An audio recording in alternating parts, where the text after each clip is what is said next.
Salutations à tous, c'est Boateng. Alors voilà, on a vu la petite conférence de presse de Laporta et grosse annonce. Il semblerait que le cas de Nico Williams soit abandonné pour le Barça. Le dossier Nico ne sera pas ouvert cette année.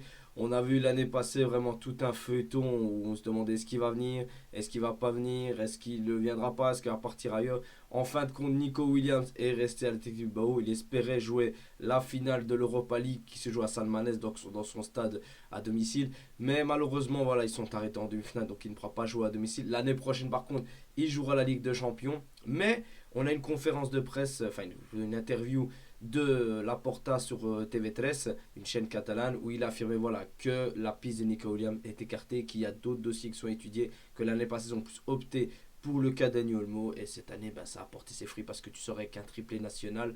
Mais on a assez triste de se dire que le cas de Nico Williams est abandonné. Mais surtout, grosse info qui est tombée, il semblerait, il semblerait que le Real Madrid est prêt à lever la clause de Nico Williams pour pouvoir prendre de ses services et normalement il devrait se débarrasser à ce moment-là de Rodrigo qui devrait quitter le Real Madrid.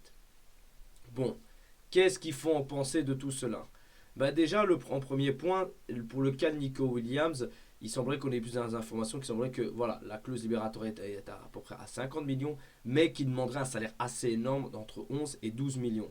Ce qui est quand même énorme pour un joueur de son niveau. Il est très bon, attention, il est vraiment talentueux, mais il n'a encore rien montré. Il n'a jamais joué un match de Ligue des Champions. Certes, il a gagné l'Euro, il a marqué en finale et vraiment, il a bien participé dans vraiment cette victoire à l'Euro 2024, mais c'est un peu trop juste encore pour te dire est-ce que je peux mettre 50 millions. Est-ce que je peux mettre autant pour un joueur aussi jeune qui a que 23 ans, même si à l'heure actuelle 23 ans, on se dit qu'à 23 ans ça c'est déjà avoir une carrière limite expérimentée, mais il faut pas oublier ça reste des jeunes, même si on a eu beaucoup de gros talents comme Lamine Yamal, Musiala, Cole Palmer-Wood. Voilà, ça reste quand même un bel âge, 23 ans dans le cadre du football. Et c'est là que on doit s'interroger.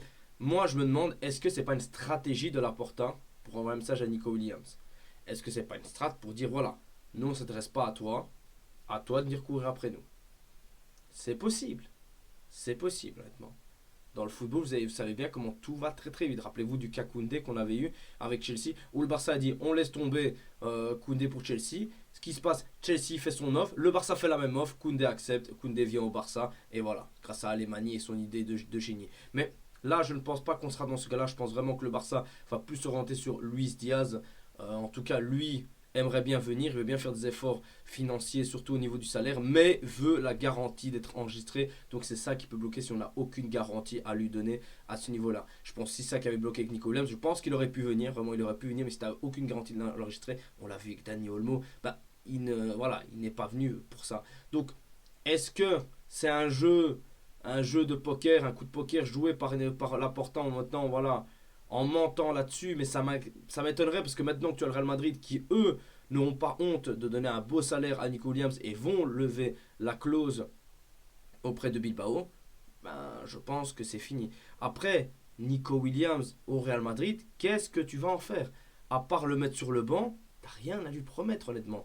Il ne peut pas être instauré dans le style de Xabi Alonso qui veut jouer en 3-5-2, comme on l'a entendu, il y a deux attaquants, ou en 4-3-3, ou à ce moment-là, bah oui, tu auras Mbappé en pointe, peut-être Nico Williams à droite, mais à droite, c'est pas réellement sa position, lui, c'est plus à gauche. Donc c'est là où ça peut poser problème pour le Real Madrid d'avoir Nico Williams. Est-ce que c'est pour nous mettre des bâtons dans les roues? Je pense pas. Je pense pas que le Real ait ça comme réelle motivation.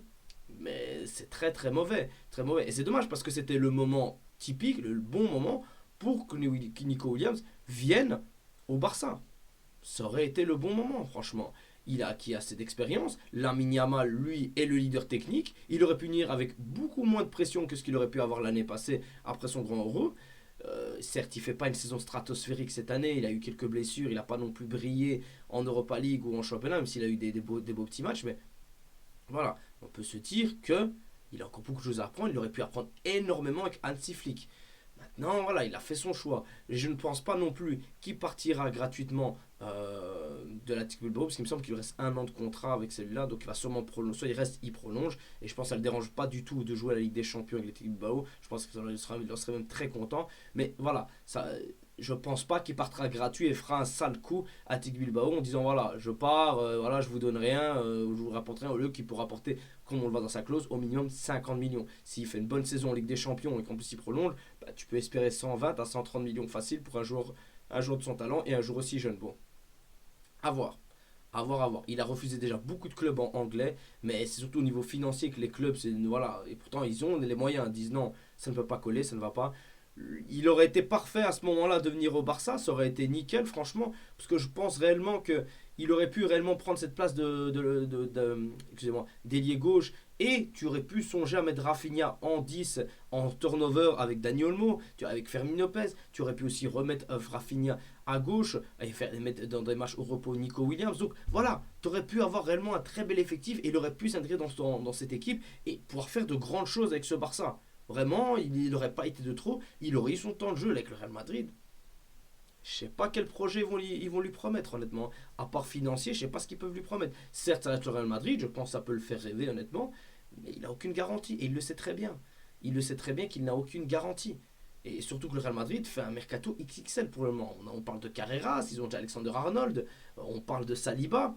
Là maintenant, ils ont Huyson et ils veulent du Nico Williams. Ce n'est que le début, donc ça peut être encore très très costaud pour ce Real Madrid. Donc je ne sais pas quelle garantie il peut avoir avec ce Real si le Real lève vraiment cette option pour Nico Williams.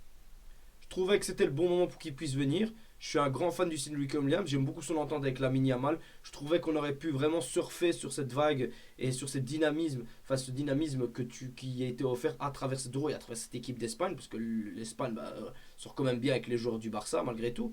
Donc voilà, c'est dommage à ce niveau-là. Après, le Barça reste le Barça, mais ce qu'est un club, c'est pas à nous à courir après lui, c'est à lui à courir après nous.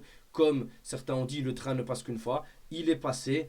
Moi, je ne lui en veux pas de l'avoir refusé, mais malheureusement, le Barça n'est pas non plus, n'est pas non plus dans la demande totale, il n'est pas dans cette dépendance de Nico Williams. Il y a d'autres dossiers qu'on trouverait. On parle de Leao, on parle de Lookman, on parle de Luis Diaz. Voilà, on en reparlera dans une prochaine vidéo, mais il y a des très beaux noms aussi qui sont cités pour l'ailier gauche, et surtout, il y a beaucoup de choses qui vont être prises en compte pour cela, et il y a une place à prendre pour certains d'entre eux. Franchement, et tu peux les payer beaucoup moins cher avec un salaire beaucoup moins cher avec une réelle garantie, avec plus d'expérience par exemple.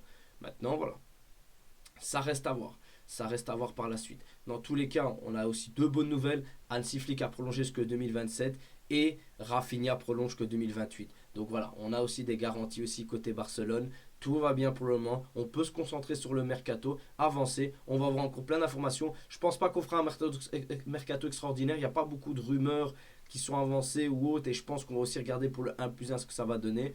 On fait une belle saison. On espère que ça va continuer les prochaines. Dommage pour Nico Williams. On lui souhaite bon courage pour la suite. À part si voilà, on lui souhaite de flopper s'il va là-bas. Mais bon, voilà, restons plus sérieux. On se retrouve une prochaine vidéo. Et jusqu'à pas ça.